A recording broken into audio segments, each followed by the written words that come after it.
The research chamber hummed with a soft electromagnetic pulse, a symphony of scientific precision that matched Zorax's meticulous nature. Holographic displays danced around her, each projection a testament to her decades of cynohistorical research. Clusters of data points, linguistic analysis algorithms, and centuries of documented galactic interactions swirled in three-dimensional complexity, creating a tapestry of interstellar knowledge. Zorax's iridescent scales shifted between shades of deep purple and midnight blue, a biological tell of her intellectual excitement. Her tentacle-like appendages moved with practiced efficiency, manipulating data streams with the delicate touch of a master researcher. To her, humans were nothing more than a cosmic joke, a species so unremarkable that their continued existence seemed more like an administrative error than a genuine evolutionary success. Another draft completed, she muttered to herself, her universal translator rendering the words in perfect clinical standard Galactic.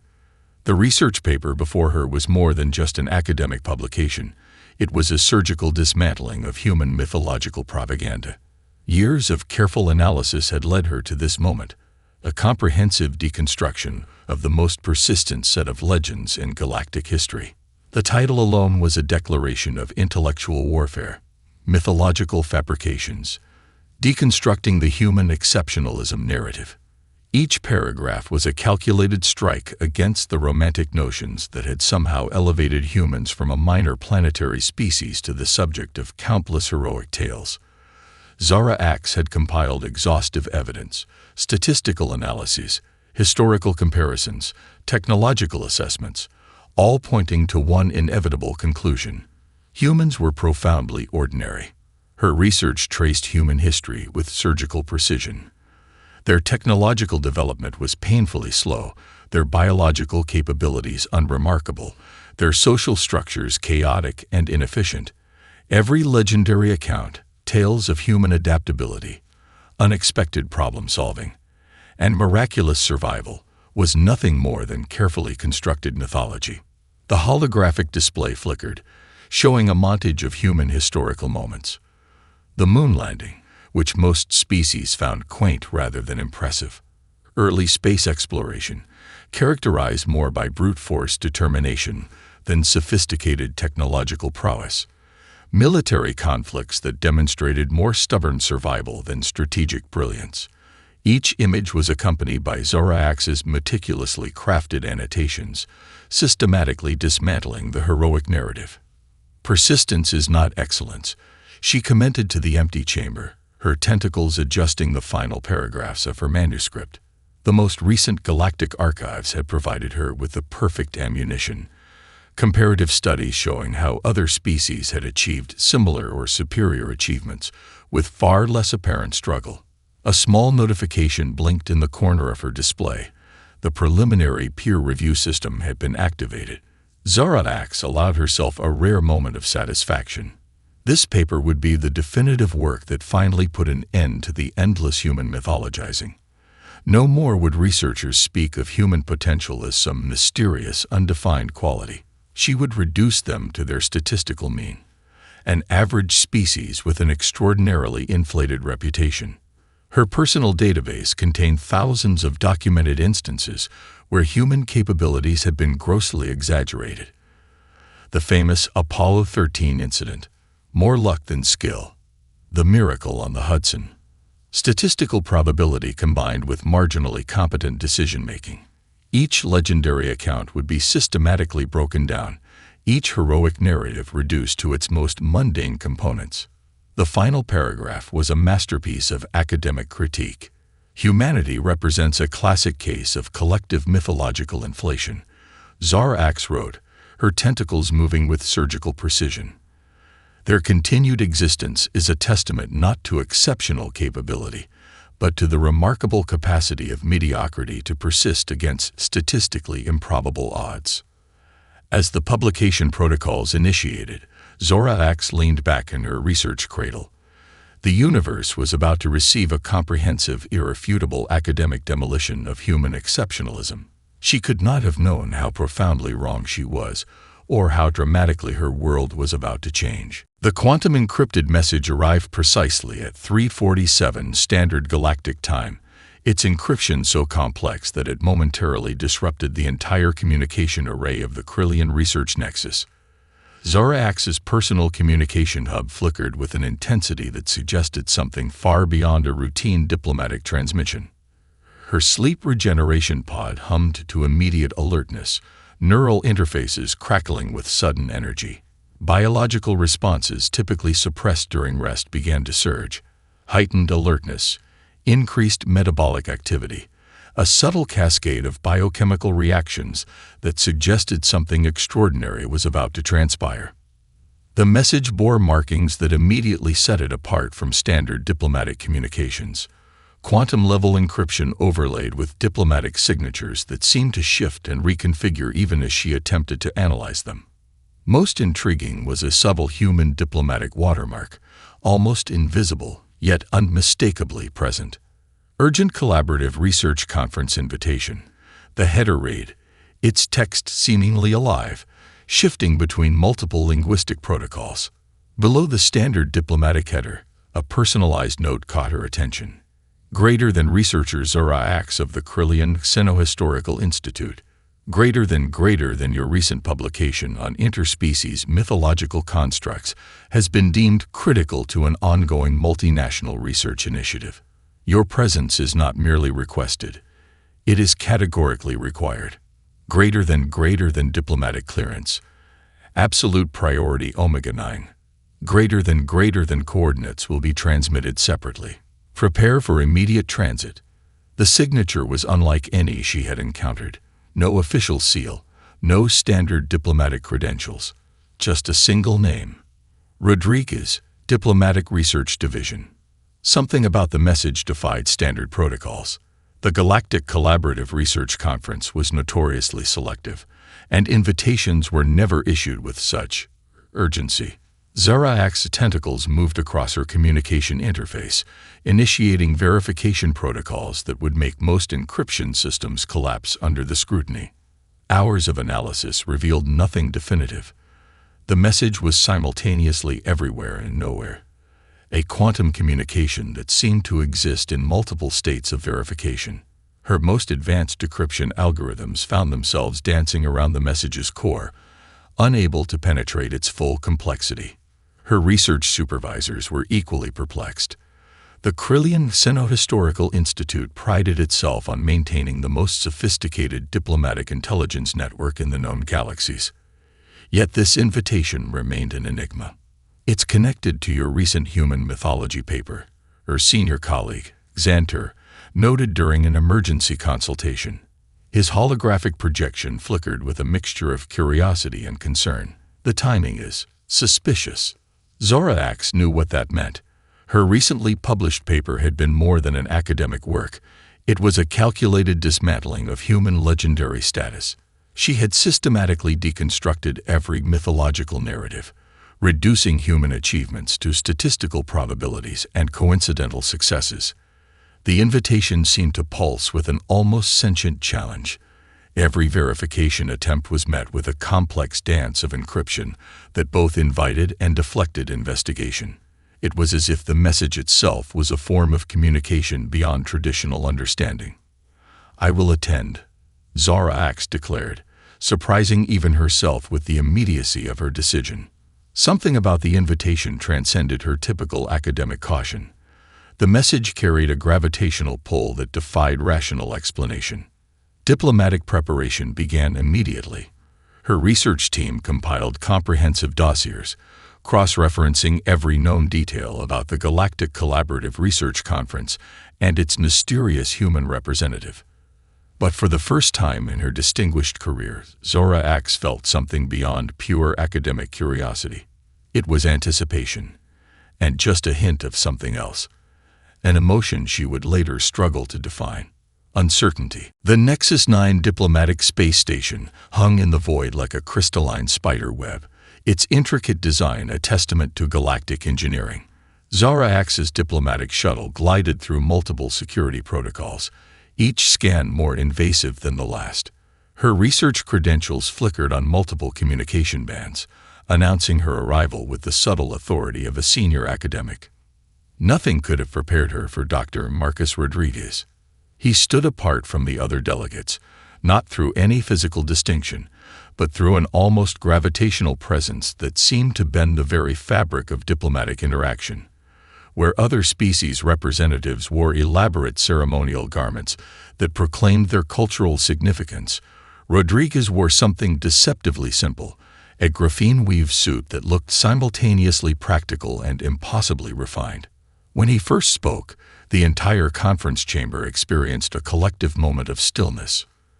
Sino-historical research is more than data compilation, Rodriguez began, his voice carrying none of the typical diplomatic obfuscation. It's about understanding the narrative beneath the numbers. Zara Axe felt something she had not experienced in decades of academic research: genuine intellectual challenge. Her preliminary scans of Rodriguez revealed a background that defied traditional categorization. Diplomatic credentials, yes, but also extensive research experience across multiple disciplines. Astrophysics, sinobiological adaptation, conflict resolution, quantum systems engineering. His academic profile read like an impossible compilation of expertise. The first session focused on emerging species and their potential galactic contributions, while other delegates presented intricate holographic displays filled with statistical projections. Rodriguez used something far more dangerous: narrative context. He spoke about human historical adaptations not as a chronological list of achievements, but as a complex tapestry of collective problem-solving. Each example he presented challenged Zora Axe's carefully constructed academic worldview. The moon landing wasn't just a technological achievement. It was a demonstration of collective human imagination transcending individual limitations. The development of vaccine technologies during planetary health crises became a study of rapid, collaborative innovation. Technological progress isn't linear, Rodriguez explained, his presentation cutting through decades of established xenohistorical thinking. It's an organic process of collective imagination and stubborn persistence. Zora Axe's translation implant worked overtime, capturing not just the words but the nuanced subtext. Her tentacles, normally perfectly still during academic presentations, began an unconscious rhythmic movement, a biological tell of her growing intellectual agitation. During a brief recess, she found herself unexpectedly close to Rodriguez. Her standard diplomatic greeting, a complex series of linguistic and gestural acknowledgments, emerged almost automatically. "Your recent publication on human developmental trajectories," Rodriguez said, referencing her recent paper with a precision that suggested he had not just read it, but deeply analyzed its every argument, presents an interesting mathematical model. Incomplete, but interesting. The casual challenge hung in the air between them. Incomplete. The word was a scholarly knife, sharp and surgical. For the first time in her distinguished career, Zora Axe found herself wanting to know more. Not to refute, but to understand. Rodriguez had done something no other academic had managed. He had transformed her skepticism into genuine curiosity. The first day of the conference concluded, but something fundamental had shifted. Zora Axe's meticulously constructed academic worldview trembled, not from external assault, but from an internal recalibration she did not yet understand. Something was changing, and Dr. Marcus Rodriguez was at the center of that transformation. The diplomatic crisis erupted like a quantum singularity, sudden, overwhelming, and seemingly impossible to resolve. 3 stellar nations stood at the brink of a conflict that had simmered for generations. The Valerian Stellar Consortium, the Gentai Confederation, and the Krell Planetary Alliance had converged on a strategically critical sector that contained multiple resource-rich planetary systems. Centuries of territorial disputes, economic competition, and cultural misunderstandings had transformed the negotiation chamber into a pressure cooker of interstellar tension. Zora Axe watched in clinical fascination as the senior representatives began their predictable dance of diplomatic posturing. The Valerian representative, a crystalline being whose molecular structure shifted with emotional states, began to fracture along microscopic lines, a clear sign of rising internal stress. The Gente diplomat's communication tendrils curled into defensive spirals, broadcasting volumes of unspoken threat. Most delegates expected the standard protocol: hours of heated argument, followed by a procedural deadlock that would ultimately require high-level intervention. Dr. Marcus Rodriguez said nothing. For 17 minutes and 32 seconds, he simply observed. His hands remained clasped, his posture relaxed, his eyes moving between the representatives with a calculation that felt almost predatory in its precision. When he finally spoke, the entire chamber fell silent. "The conflict isn't about territory," Rodriguez began, his voice cutting through the diplomatic static like a quantum scalpel. "It's about resource distribution and generational trauma." His presentation was unlike any diplomatic intervention Zora Ax had witnessed. Rodriguez didn't present a solution. He deconstructed the problem with such surgical precision that the very nature of the conflict began to transform before their eyes. He mapped out the economic histories of the three stellar nations, revealing interconnected vulnerabilities that no previous diplomatic mission had identified. Complex trade relationship simulations appeared, not as dry statistical projections, but as living, breathing ecosystems of potential cooperation. The Valerian representative's molecular structure began to stabilize. The Gente diplomat's communication tendrils uncurled, revealing a previously hidden complexity of potential dialogue.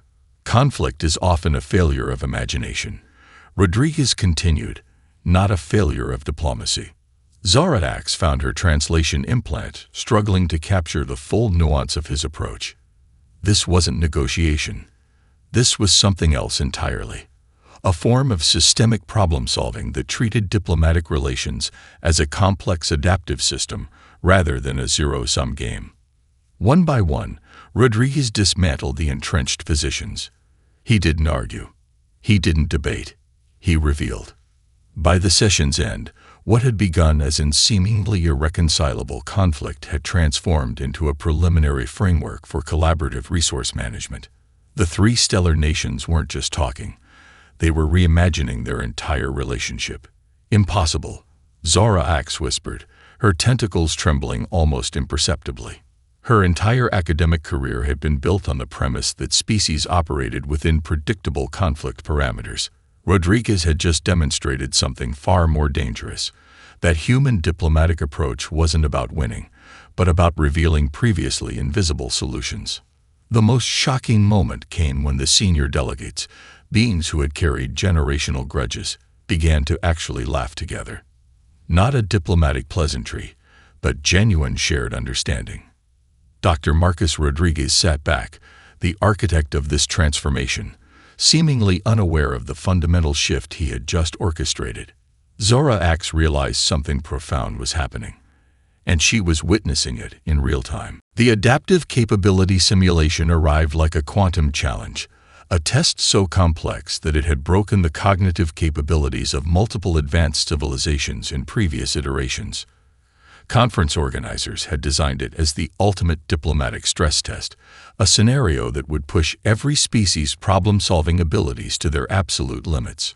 The holographic projection materialized, filling the entire conference chamber with a three-dimensional representation of an impossibly intricate scenario. Multiple stellar systems hung in delicate balance: ecological networks, technological infrastructure, migratory species, and complex gravitational interactions that would make most species' computational systems collapse under the sheer complexity. The challenge was deceptively simple in its initial presentation: stabilize an interconnected network of 5 planetary systems experiencing simultaneous ecological, technological, and sociopolitical crises.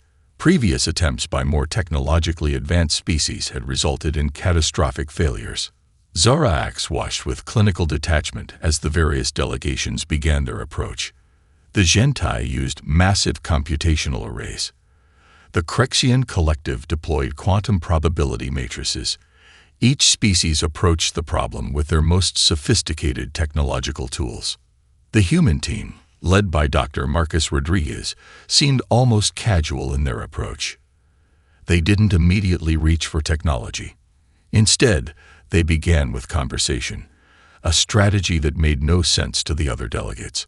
Rodriguez and his team moved between holographic projections, their interactions looking more like an improvisational dance than a structured problem-solving approach. "They're going to fail," Zara muttered to herself, her tentacles unconsciously tracking the human team's movements. But they weren't failing. They were transforming the entire nature of the simulation. Where other species saw a complex computational problem, the humans saw an interconnected living system. Rodriguez's team didn't just analyze the simulation. They began to interact with it as if it were a living organism. They identified cascading solution pathways that no computational model had previously discovered. Their approach defied every established problem-solving protocol. They introduced what they called adaptive resonance strategies, a method of solution finding that treated the entire scenario as a dynamic, breathing ecosystem rather than a static computational challenge. Technological solutions were intertwined with ecological considerations. Social structures were mapped alongside resource distribution networks. 47 minutes into the simulation, something extraordinary happened. The human team had not just stabilized the 5 planetary systems, they had created a sustainable developmental pathway that actually improved the overall systemic health. Ecological networks began to regenerate. Technological infrastructure became more resilient. Social systems found previously invisible points of collaborative potential. Other delegates watched in stunned silence. Zorax's computational tracking systems began to overheat. The humans weren't just solving the problem. They were redefining the entire concept of problem-solving. Their approach combined elements that should have been fundamentally incompatible: technological precision, ecological sensitivity, social understanding, and something that could only be described as creative imagination. When the simulation concluded, the conference chamber erupted into a moment of collective stunned silence. Rodriguez and his team looked almost puzzled by the reaction. To them, what they had done seemed almost ordinary, just another day of finding solutions. For Zarax, something fundamental was crumbling. Her entire academic understanding of species capabilities, of problem-solving methodologies, of what was possible, all of it trembled on the edge of a profound transformation. The impossible had just become possible, and humans had made it look almost effortless. The research review chamber was a sterile environment of pure intellectual potential, transparent walls that shifted between opacity and translucence, adaptive acoustics that could modulate sound with microscopic precision. Zarax had chosen this space deliberately, believing it would provide her the ultimate advantage in her confrontation with Dr. Marcus Rodriguez. She was wrong. "Your recent publication," Rodriguez began, his voice carrying a tone that was neither accusatory nor defensive, "is a remarkable piece of mathematical gymnastics." The way he said it made her tentacles instinctively curl, a Krillian biological response to intellectual challenge. Zarax had prepared meticulously. Holographic displays surrounded them, each projection a carefully curated piece of evidence designed to systematically dismantle the human mythology she had spent her entire career challenging. Statistical analyses, historical comparisons, technological assessments, an entire academic arsenal aimed at proving human mediocrity. Rodriguez didn't attack her evidence. He examined it. "Look here," he said, manipulating one of her holographic projections. The display showing human technological development suddenly expanded, revealing layers of context she had systematically ignored. It wasn't just about the technological achievements themselves, but the collective human capacity that made those achievements possible. The moon landing wasn't just a technological milestone. It was a demonstration of collective human imagination that transformed an impossible dream into reality. The development of vaccines during planetary health crisis wasn't merely a scientific achievement. It was a complex dance of collaborative innovation that transcended individual capabilities. Mythology. Zara Axe had written in her paper, is the refuge of species unable to face statistical reality. Rodriguez dismantled that statement not with argument, but with context. He began presenting a series of historical narratives that her research had dismissed as anomalies. Each story was meticulously documented, not as heroic legend, but as a complex system of human adaptation, the survival of early human civilizations against impossible environmental challenges, the rapid technological progress that emerged from collective problem-solving, the ability to transform limitations into opportunities. Your research, Rodriguez said, treats data as the entire story, but data is just the skeleton. The real narrative lives in the spaces between the numbers. Zara Axe found herself experiencing something unprecedented, genuine intellectual vulnerability. Her most cherished academic assumptions were being not attacked, but carefully deconstructed. He showed her how human progress was fundamentally different from other species, not through technological superiority, but through an almost organic ability to reimagine possibilities. Each historical example he presented revealed a pattern she had missed. Humans didn't just solve problems, they transformed the very nature of the problem. The Challenger disaster wasn't just a technological failure, but a moment of collective learning that fundamentally reshaped human approach to technological innovation. The civil rights movements weren't just social upheavals, but complex adaptive systems of societal transformation.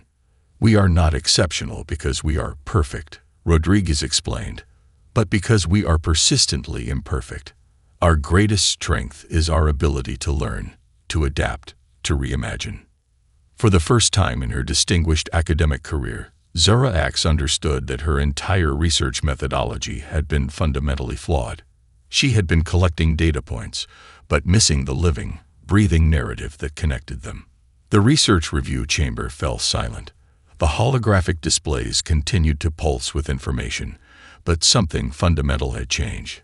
Zara Axe was no longer just an observer. She was becoming a learner. The quantum anomaly struck without warning. One moment, the diplomatic conference hummed with its usual complex energy. The next, reality itself seemed to fracture. Holographic systems collapsed. Communication bands erupted into cascading interference. The most advanced sensor arrays across multiple stellar systems went dark simultaneously. Something was consuming computational resources faster than any known technological process. Panic spread through the conference delegation like a quantum infection. The most technologically advanced species, those who prided themselves on computational superiority, froze. The Gentai computational matrices began to fragment. The Crexian collective's quantum networks started to disintegrate. Dr. Marcus Rodriguez moved, not with panic, not with fear, but with a calculated precision that seemed to exist outside of conventional response protocols. Distributed adaptive response, he muttered, his fingers dancing across multiple communication interfaces. Where other delegations saw a catastrophic system failure, Rodriguez saw a living, breathing problem waiting to be solved. Zara Axe watched in clinical fascination as the human team transformed from a diplomatic delegation into something else entirely. They weren't just responding to the crisis, they were actively engaging with it as a complex, adaptive system. Rodriguez assembled a response team that defied traditional crisis management. Theoretical physicists worked alongside diplomatic strategists. Engineers collaborated with xenobiological experts.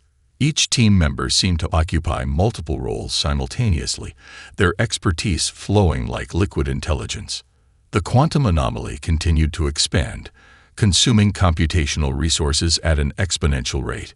Traditional defensive protocols, massive computational barriers, quantum scrambling techniques, collapsed within microseconds. The human approach was different. Instead of trying to block or contain the anomaly, Rodriguez's team began to understand it. They treated the computational invasion not as a threat, but as a form of communication. Each system failure became a data point. Each network collapse provided critical information. Zara Axe's translation implants caught fragments of their communication, a language that was part technical specification, part collaborative improvisation. "We're not fighting it," one of Rodriguez's team members said. "We're learning its language." Conventional wisdom suggested total computational failure was imminent. The most advanced species were already preparing emergency evacuation protocols. Diplomatic communications had devolved into chaos.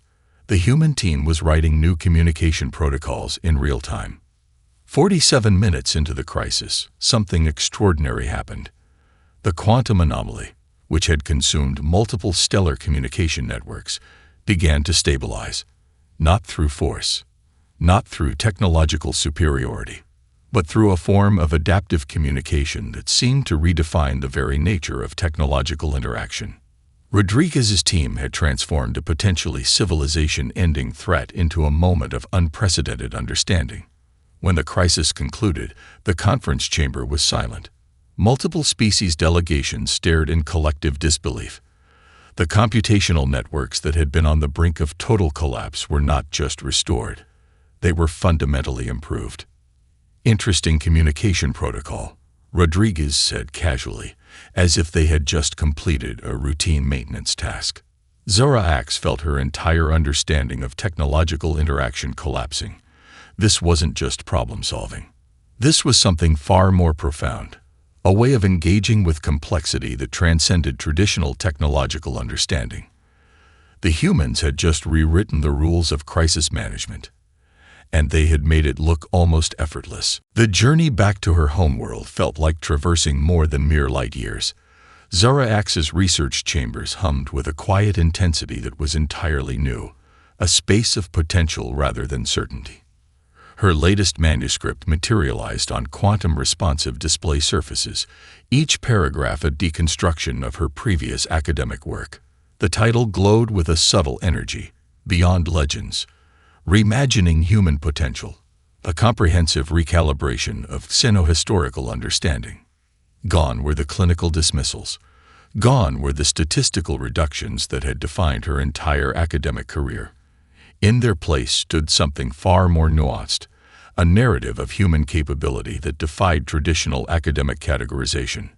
The Krillian research nexus would be scandalized. Her entire professional network would view this as nothing short of academic heresy. Senior researchers would challenge every line, every interpretation. But Zora Ax had discovered something far more important than professional reputation. She had discovered truth. Her new research wasn't a celebration of human achievement. It was an exploration of a species that fundamentally approached existence differently. Humans didn't just solve problems. They reimagined the very nature of problem-solving. They didn't just adapt. They transformed adaptive potential into a living, breathing methodology. The moon landing wasn't just a technological milestone. It was a demonstration of collective imagination that transformed an impossible dream into reality. Vaccine development during planetary health crisis wasn't merely scientific achievement. It was a complex dance of collaborative innovation that transcended individual limitations. Each section of her manuscript peeled back layers of misunderstanding. She documented not just human achievements, but the underlying systemic approach that made those achievements possible. Their greatest strength wasn't technological superiority, but an almost organic ability to learn, to adapt, to reimagine possibilities. The diplomatic conference had been more than an academic experience. It had been a fundamental recalibration of her entire understanding of species potential. Dr. Marcus Rodriguez had done something extraordinary. He hadn't argued with her research. He had revealed its fundamental limitations.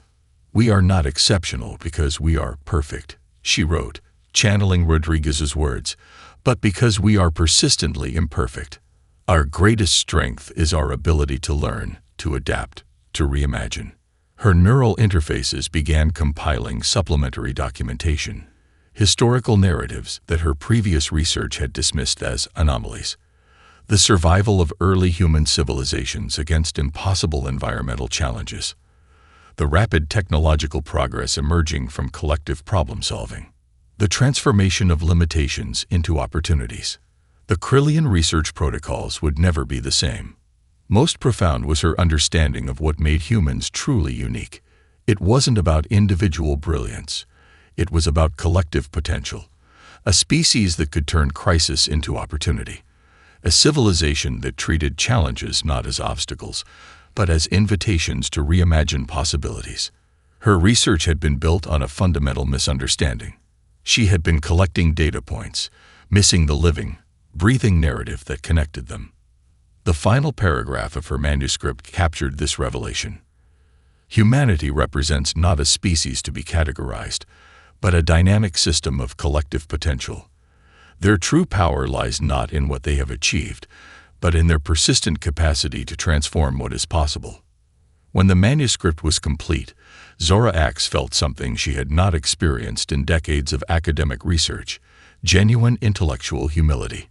The universe was far more complex than her previous research had suggested, and humans, those wonderfully unpredictable beings, were at the heart of that complexity. Her academic world would never be the same, and she couldn't wait to see what she would learn next.